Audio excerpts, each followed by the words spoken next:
I was going to talk about something else today, something funny and entertaining. But I realized that most of my subscribers are suffering from Britishness, and as such, I owe it to them to talk about something very important and dramatic that is happening in their country right now. The Prime Minister, Boris Johnson, was rushed to the hospital last night, and the moment I heard about this news, I realized that it must be serious. Because from my understanding, Britain is only taking the serious symptomatic cases to the hospital right now because they don't have room anymore. So, given the optics, if you, as the prime minister, ask the people to be more understanding and to try to comply with the difficult situation, and you can be sick and they tell you to stay at home, you as the prime minister can't be seen taken to the hospital for something minor. So obviously, this was serious. Now, I'm going to talk a little bit about Britain because I find it very interesting and fascinating, and I haven't spoken about it in a couple of days. Britain is very interesting because, first of all, for the first time in a long while, the Conservatives have won a majority of seats.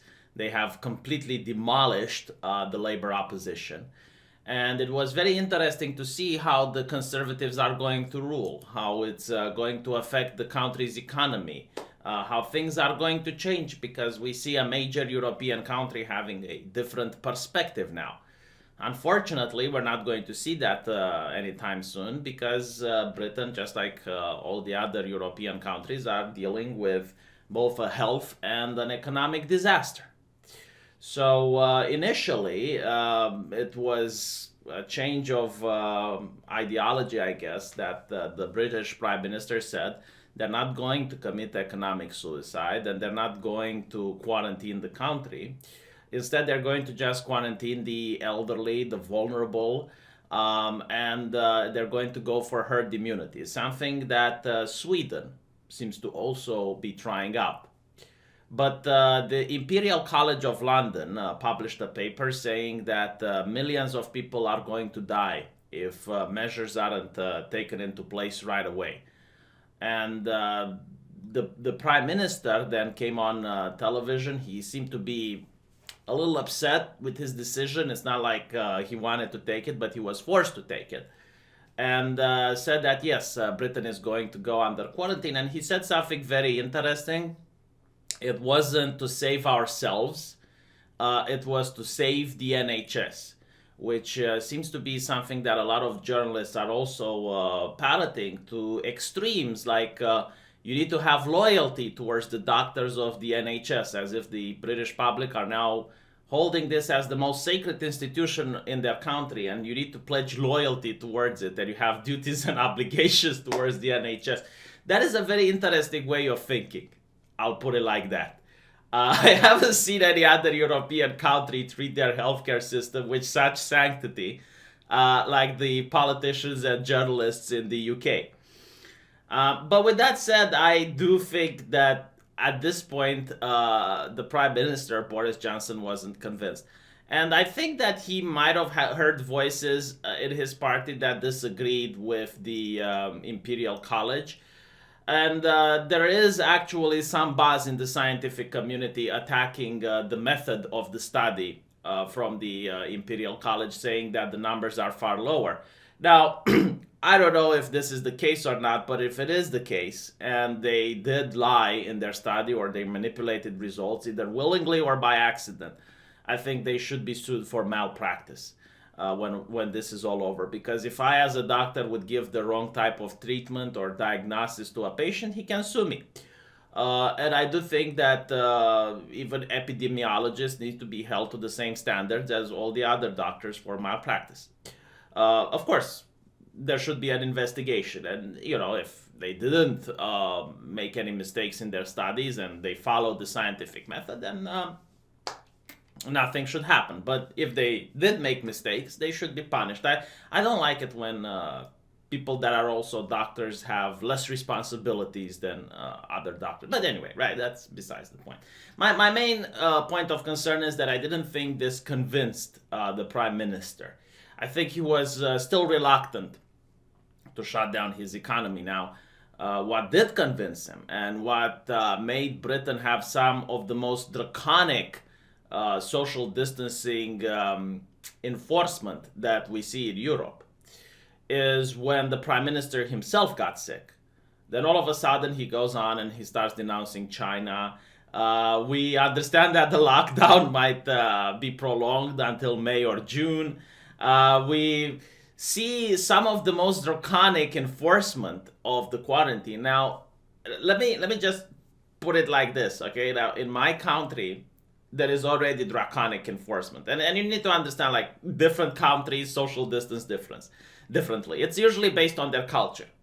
Like the way they social distance in China is not going to be the same way they social distance in America. In fact, like obviously you cannot import the Chinese system into America because people will riot.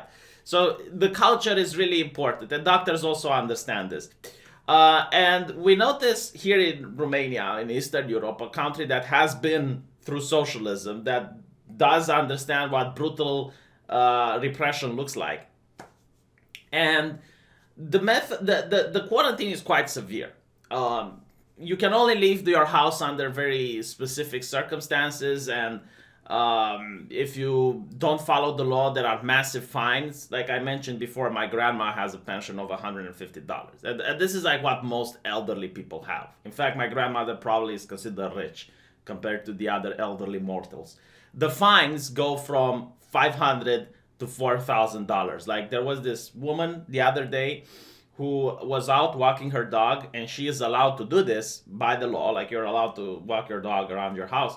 But because she didn't have the papers on her, the police fined her $1,000, and she was basically falling on her knees, begging the police officer not to fine her, and this is all recorded and shared on Facebook. So just so you can understand, right? But the idea is that in my country, if you have the papers, and as long as you're close to your home and you're like, I'm going to the shop, the police is going to let you walk by. They're not going to be very intrusive.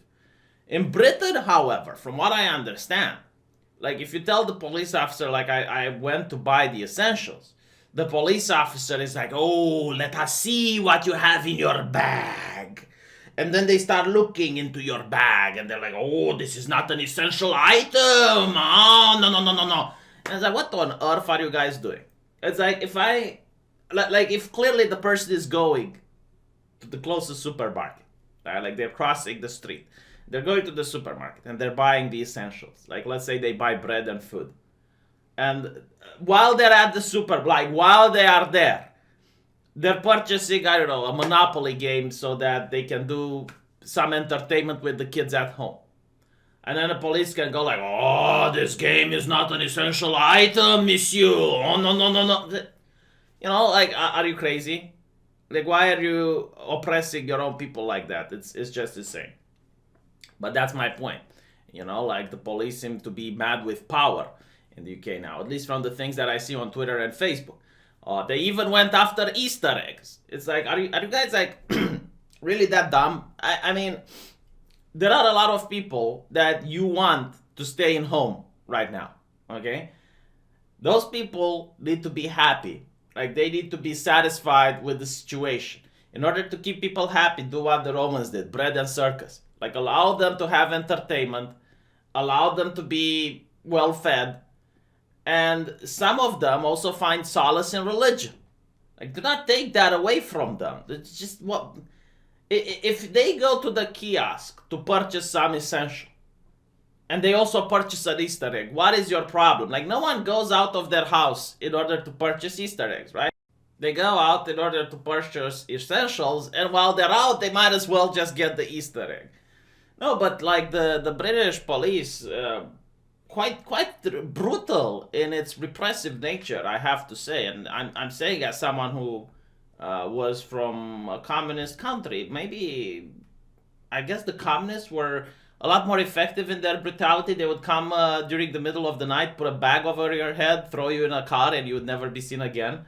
And this didn't cause as many social uproar than harassing elderly women on the street, asking what they purchased and if they can see your shopping bag.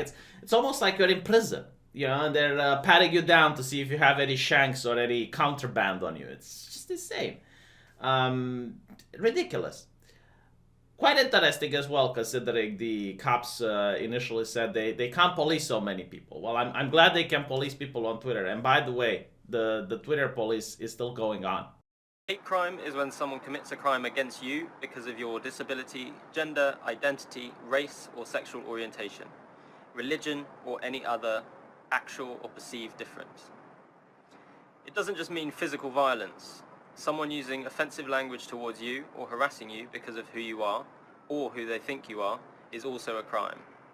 Another example is someone posting abusive or offensive messages about you online. You might want to shrug it off if it happens to you, but if you tell us, we can investigate and stop it from getting worse for you or someone else. Even if you're not sure if it's a crime or not, you should report it so we can investigate. If it is an emergency, you can call 999.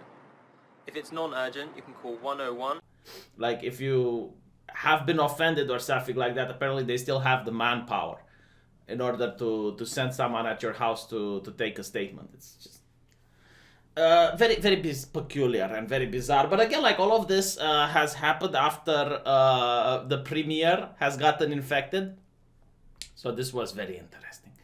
And what's also interesting is that a lot of people are wishing him health, which is the normal thing to do. So we got Donald Trump, the US president, wishing health to the prime minister. We got Ursula von Leyen, the president of the European Union, wishing health to Boris Johnson.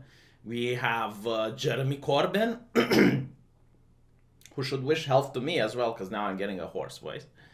Theresa May said that this disease affects everyone. I don't know if Alexandria Ocasio-Cortez agrees or if other feminists agrees with the statement, but there you go. She made the statement, so I need to talk about it. Yeah, that's pretty much it. I also wish the Prime Minister a speedy recovery. Now, there's a lot of people on the Twitter, because, of course, garbage is everywhere. Mostly people with black flags and roses. Roses is the symbol of a socialism, and the hammer and sickle, who are glad that the Prime Minister is getting sick. And I don't want to give names, all right? Like, if you're on Twitter, you find all these people everywhere. The main issue is, like, I generally do not understand, like, these people must be really dumb, because they don't have a problem with the man. They have a problem with the ideology. And if Boris Johnson gets sick, he's just going to be replaced by someone else from his party. And that someone else is really a very interesting person. I will save that for another video, and I will tell you who's going to fill for Boris Johnson if he cannot perform his duties accurately for the next couple of days. You're going to enjoy this guy. Let me know what you think, and I'll see you guys in the comment sections.